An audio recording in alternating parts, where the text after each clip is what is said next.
Hey, salut tout le monde. Alors, nouveau vlog. Donc, on va se faire une petite discussion. Une discussion dans un sens, malheureusement. Je souhaite la faire assez rapidement sur le vlog parce que je pense que c'est un des sujets les plus importants pour les prochaines décennies à venir, même. Et c'est le sujet le plus important sur Terre, à mes yeux en tout cas, hein. Tout ce que je vous dis, c'est juste mon opinion et juste mon petit raisonnement à moi et aux yeux de différentes lectures. Je n'ai pas qu'une source de lecture. L'informatique fait partie de mes sources, mais il y a d'autres thématiques que je suis fortement. Les enjeux planétaires en font partie, l'économie en fait partie, alors quand je dis les enjeux planétaires du point de vue environnemental, on va dire, mais ça ne couvre pas que l'environnement au sens juste la nature, mais on fait partie de la nature, donc l'impact sur l'être humain et sa société en fait partie. D'ailleurs, la résilience des systèmes ou les systèmes globalement, hein, ce qui est super intéressant, hein. D'ailleurs, si j'avais un peu à construire ma carrière différemment, je pense que ingénieur systémicien, c'est quelque chose qui me plairait beaucoup, c'est-à-dire l'approche des systèmes complexes sortis de l'informatique. Les systèmes informatiques sont relativement simples, c'est-à-dire qu'ils ont été créés par l'homme, donc du coup, de fait, ils sont compréhensibles assez facilement par l'homme. Le système, par exemple, Terre est beaucoup plus complexe à appréhender, avec des boucles de rétroaction qui sont beaucoup plus importantes que sur les systèmes informatiques, ce qui le rend encore plus passionnant, en fait, quand on s'y intéresse. En tout cas, c'est mon point de vue, hein, bien sûr. Et je m'y suis un petit peu intéressé, alors pas du tout d'un point de vue professionnel et d'un point de vue vraiment poussé, mais en tout cas j'ai gratouillé pour essayer de comprendre un petit peu ce que me raconte ou ce que j'ai pu voir de différents scientifiques, de différentes personnes dont c'est le métier, et essayer de comprendre les choses. Et parmi ces choses qui en ressortent, en tout cas de mon point de vue, hein, c'est tout ce que je vous dis là, c'est que mon point de vue. Chacun a le droit d'avoir son point de vue. Il y a un facteur et qui revient avec un boomerang assez énorme depuis l'avènement de Trump et compagnie, hein. On reviendra sur ces débats peut-être plus tard, mais c'est la résilience et la résilience des systèmes, la résilience des sociétés. C'est le facteur le plus important pour les prochaines décennies à venir, jusqu'à la fin du siècle, et voire même le siècle prochain. La résilience, derrière, c'est quoi? C'est la capacité, en fait, à subir des impacts, aussi différents soient-ils. Il y a des petits impacts, hein, je sais pas, l'IA, par exemple, c'est un impact qui est moyen, on va dire, hein. C'est pas un impact majeur sur la société, contrairement à ce qu'on peut penser. Par contre, le changement des paramètres vitaux qui permettent en tout cas à avoir pour l'être humain un habitat viable sur la planète, ça c'est un enjeu majeur à côté de l'IA par exemple.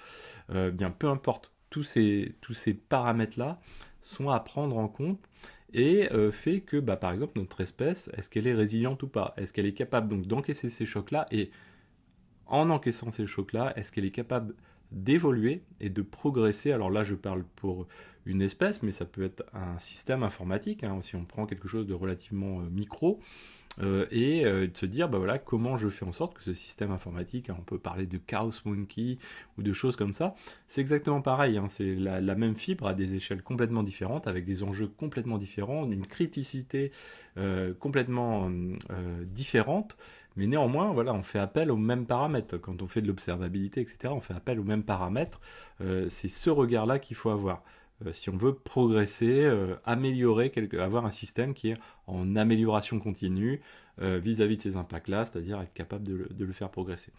Alors à l'heure actuelle, pourquoi ça revient un peu en boomerang? La résilience, cette fois-ci plutôt avec le côté souveraineté, on va dire, hein, revient en boomerang avec les effets de taxes de Trump ou les interventions stratégiques qui ont été faites par Trump également. Et je trouve ça assez intéressant parce qu'en fait, euh, il a fallu attendre ce type d'événement et il ne faut pas se le cacher, ça va s'estomper avec le temps, quoi qu'il arrive, à tort, à raison, peu importe. Mais en tout cas, il a fallu attendre ce genre d'événement qui finalement est une épinette, hein, et c'est quelque chose qui est extrêmement important, il ne faut pas se le cacher, mais ça reste un des catalyseurs, il y en aura il y en a plein d'autres et d'autres beaucoup plus importants qu'on ne voit pas directement pour prendre en compte que c'est un phénomène important, c'est-à-dire la capacité à résister vis-à-vis de nos sociétés. Pour demain, par exemple, l'enjeu majeur, ça va être à des échelles locales d'avoir des capacités à résister à différentes choses. Ça peut être des catastrophes naturelles, ça peut être des impacts avec comment on va dire, des applications par exemple comme des taxes ou des embargos, etc. Et ça, c'est des choses qui sont très peu prises en compte. Si par exemple vous prenez le domaine de la sécurité des entreprises, alors au-delà de la cybersécurité, qui est un domaine de la sécurité des entreprises, c'est quelque chose qui est assez peu pris en compte, qui est pris en compte d'un point de vue, on va dire, économique, mais qui a une anticipation relativement, qui s'arrête relativement vite, ou en tout cas qui ne va pas aussi loin qu'on pourrait en avoir besoin dans le futur. Pourquoi? Parce qu'en fait, à l'heure actuelle, on considère qu'un des facteurs qui est acquis, c'est la mondialisation. La mondialisation est à tort, à raison, peu importe, c'est pas l'idée n'est pas de la discuter, puisque de toute façon elle est présente et on ne peut pas lutter contre ça, on va dire, à l'échelle individuelle et à l'échelle collective, même ne serait-ce que d'un pays, c'est quelque chose sur lequel on ne peut pas lutter contre ça. Donc la mondialisation, c'est un des paramètres qui finalement réduit la résilience à mon sens en tout cas, des entreprises, mais des collectivités, des États également. Alors ça a d'autres avantages, hein, bien sûr.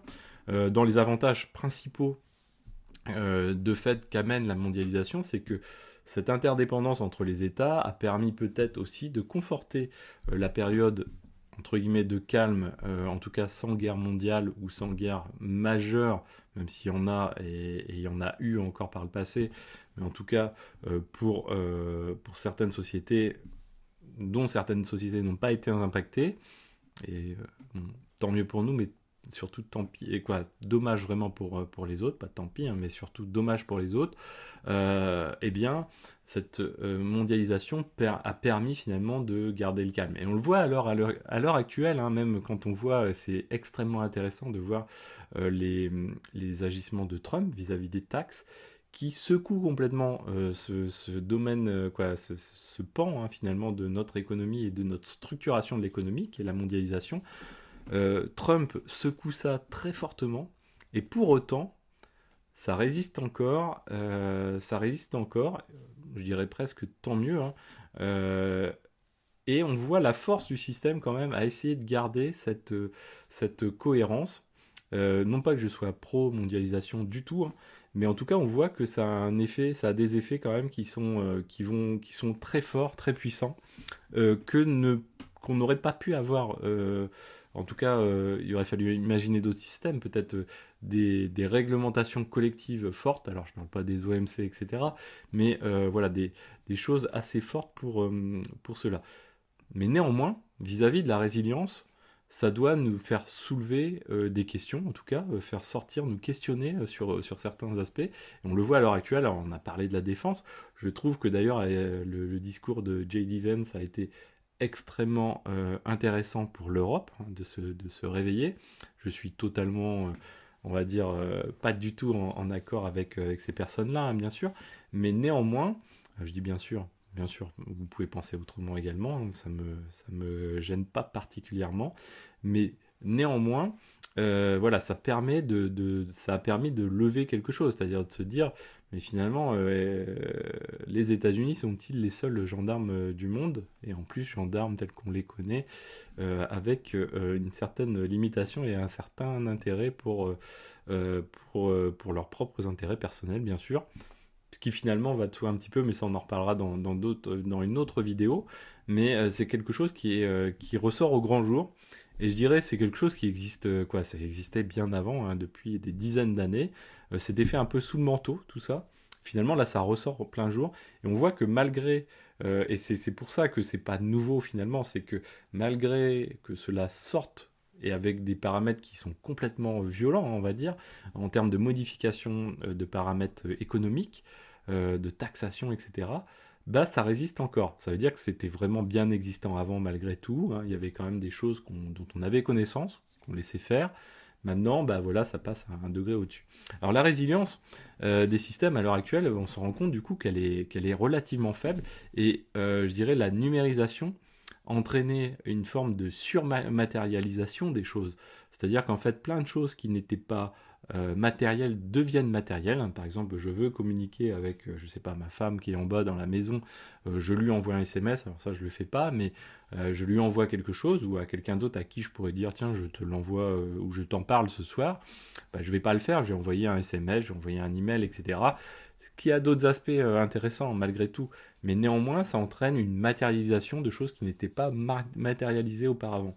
Ce qui entraîne derrière potentiellement un risque vis-à-vis de la résilience. Pourquoi? Parce que en fait, bah, ces éléments, ces matériaux, cette matérialité finalement sur lequel ça repose, bah, ça repose sur une matérialité qui est toute relative et toute dépendante finalement de cette mondialisation. C'est-à-dire que si on prend des switches, je sais pas, Arista pour assurer cette communication-là lorsqu'on a besoin de faire des relais sur notre réseau vis-à-vis des connexions BGP, etc., etc., tout ce qui constitue finalement un peu la trame d'Internet, et bien derrière, ça veut dire qu'on dépend, voilà, Arista c'est par exemple les États-Unis, mais les pièces sont produites très certainement, je sais pas, en Chine, etc. Et derrière, bah voilà, on voit qu'il y a des imbrications fortes, mais que certaines choses n'existeraient pas, ou en tout cas qu'on ne peut pas produire au niveau local. Et cette surmatérialisation des choses, je voyais par exemple des lobbyistes, on va dire, qui poussent à ce que on utilise plus les emails pour les entreprises et moins encore de courrier, en tout cas avec ils souhaitent pousser de la réglementation qui va dans ce sens-là. Hum, je trouve que euh, c'est contraire même à ce que ces partis-là hein, souhaitent avoir, c'est-à-dire plus grande liberté locale, etc., avec une forme un petit peu de nationalisme, pas sans être extrême, mais en tout cas favoriser vraiment le pays, ce qui est plutôt bien, hein, ce qui est, je trouve, une bonne chose par ailleurs. Eh bien, malheureusement, je trouve que c'est à moindre connaissance, pourtant c'est des experts, hein, généralement les gens qui sont dans ce domaine-là, des experts de l'informatique même, hein, bah, c'est faire preuve vraiment d'un manque de vision, je trouve, et d'anticipation des choses, parce que les choses doivent être beaucoup plus réfléchies que ça quand on doit aller dans les choses. Alors, derrière, bon, on va pas parler de l'obsolescence, hein. L'obsolescence, par exemple, c'est aussi hein, quelque chose qui, vis-à-vis de la résilience, va avoir un impact énorme. C'est-à-dire, euh, prenons quelqu'un qui a de la domotique chez lui, qui a un NAS chez lui, euh, l'obsolescence va entraîner l'obsolescence de quoi?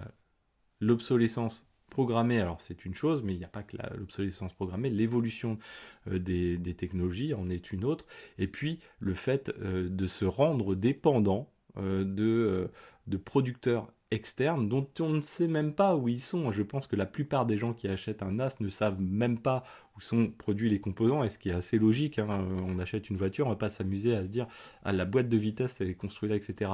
Néanmoins, ça existe. Et c'est quelque chose qui est fort, et c'est ce qui fait que d'un revers de main, hein, du jour au lendemain, finalement, bah, la plupart d'un système peut devenir obsolète. Et là encore, la résilience, c'est de se dire, mais en fait, d'avoir conscience que, bah, je sais pas si je fais de la domotique, la plupart de mes trucs dépendent de ce qui est ici. C'est pour ça que moi, d'ailleurs, je n'ai pas de domotique et je ne souhaite pas en avoir, je ne souhaite pas dépendre de ce type de système-là. Sur plein de choses, je suis dans cette approche-là.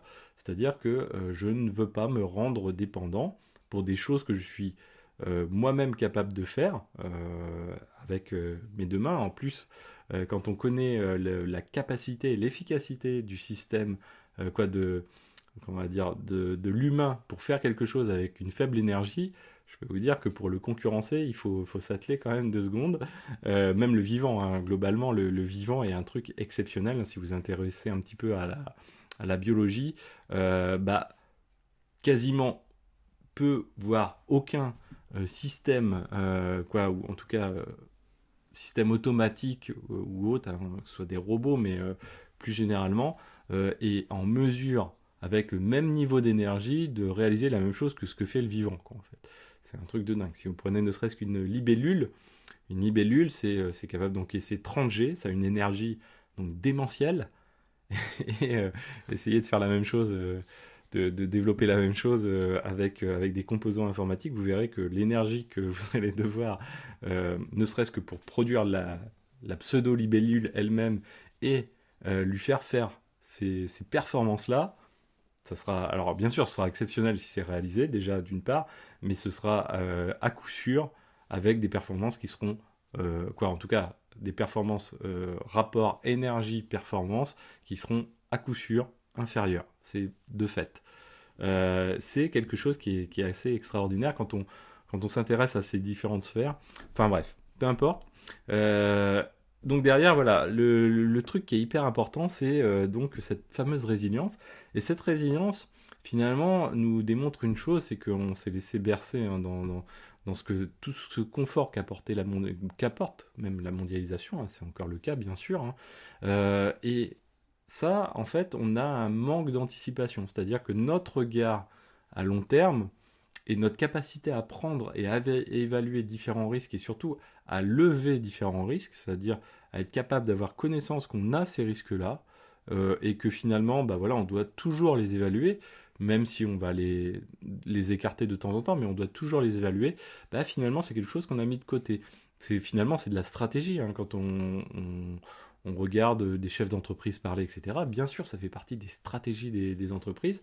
Et c'est cette stratégie, finalement, autant par le passé, c'était quelque chose qui était vraiment pris en compte. Hein. Ces phénomènes de dépendance, c'était quelque chose d'extrêmement pris en compte. Hein. Parce que voilà, les moyens de transport de l'époque mettaient soit plus de temps, coûtaient plus cher, étaient moins rapides, moins rapides, donc plus de temps, et étaient moins faciles finalement. Et donc derrière, il fallait beaucoup plus anticiper les choses, anticiper ces choses-là. Maintenant, ces choses-là sont devenues tellement faciles qu'on a l'impression que tout est demain possible, disponible, etc. Ce qui fait que du coup, ça balaye un petit peu ce côté résilience parce qu'on a l'impression que quoi qu'il arrive, ces problèmes-là en tout cas, on les a même plus en tête. Hein. C'est même pas n'existe plus, c'est on les a plus vraiment en tête et on les évalue plus, quoi, en fait. Et c'est ce qui ressort finalement ces derniers temps. Et je trouve ça extrêmement intéressant, cette période-là, hein, qui est vraiment... Je pense que ça peut être un des tournants majeurs du 21e siècle, vraiment. Tellement elle soulève des débats de société. Maintenant, après, c'est quand même quelque chose qui est délicat. On en reparlera dans une autre vidéo. Je trouve que comment on va dire, on n'apprécie pas. Alors attention, hein, quand je dis apprécier, ça ne veut pas dire que c'est positif, mais en tout cas, on n'apprécie pas assez les choses qu'on se prend finalement dans la tronche qu'on n'aimerait pas avoir, etc. On reparlera peut-être de la discussion Trump-Zelensky ou ce genre de choses. En fait, il y a des choses qui, malgré tout, dans ces événements-là, doivent être appréciées, c'est-à-dire pris en compte, évaluées, pesées, nous interroger nous-mêmes.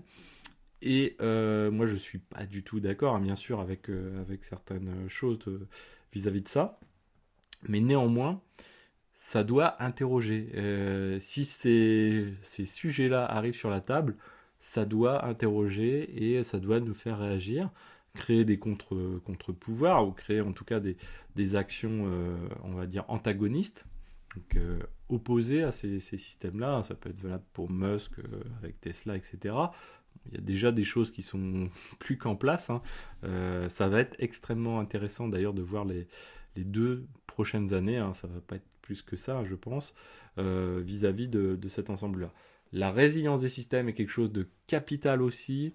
C'est vis-à-vis des enjeux environnementaux au sens capacité de l'être humain à conserver une habitabilité souhaitable pour garder un certain confort. C'est-à-dire que ça, c'est vraiment l'enjeu du 21e siècle, hein, avec la lutte contre le réchauffement climatique, la biodiversité, les 9 limites planétaires hein, derrière, on a déjà dépassé 6, etc. Peut-être qu'on y reviendra. Mais néanmoins, si on balaye ça, parce que je sais qu'il y a des gens qui ne sont pas écologue dans l'âme, on va dire, hein, qui n'aime pas la science de l'écologie.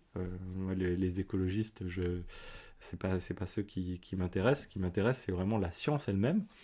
Et euh, derrière, ce qu'il faut se rendre compte, c'est que demain, comment on fait pour mieux résister aux choses qu'on risque de se prendre dans la tronche. On voyait des tornades, des machins, des trucs, etc. Peu importe.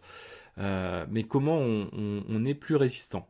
Et pour être plus résistant, il faut, au niveau local, à mon sens, reconstituer des choses qui vont être beaucoup plus fortes, une meilleure gestion des dépendances, une meilleure compréhension des dépendances et une meilleure anticipation des choses. C'est-à-dire que quand on a des plans de prévention des risques et ce genre de choses, se baser sur des phénomènes passés qui vont être multipliés et amplifiés dans le futur, malheureusement, c'est pas suffisant. C'est un truc qui est pas suffisant. On sait que c'est pas bon. Alors déjà on n'est pas capable de se baser sur les trucs passés, on risque d'avoir encore plus de difficultés sur des événements futurs, bien sûr, mais il faut avoir ces trucs-là en tête, il faut que le citoyen soit conscient de ces enjeux-là, hein. Les enjeux du citoyen à l'heure actuelle, c'est pas de se dire j'achète une Tesla ou j'achète pas de Tesla, hein. C'est vraiment beaucoup plus profond que ça, hein. C'est de se dire voilà, tout mon quotidien, de quoi je dépends. Et quels sont les risques de demain, et finalement, est-ce que mes dépendances peuvent être mises en cause. Je peux vous assurer, et vous en êtes tous grandement conscients, j'en suis certain, que beaucoup de ces dépendances-là peuvent être balayées d'un revers de main. On prend des systèmes, par exemple, d'alerte sur des risques.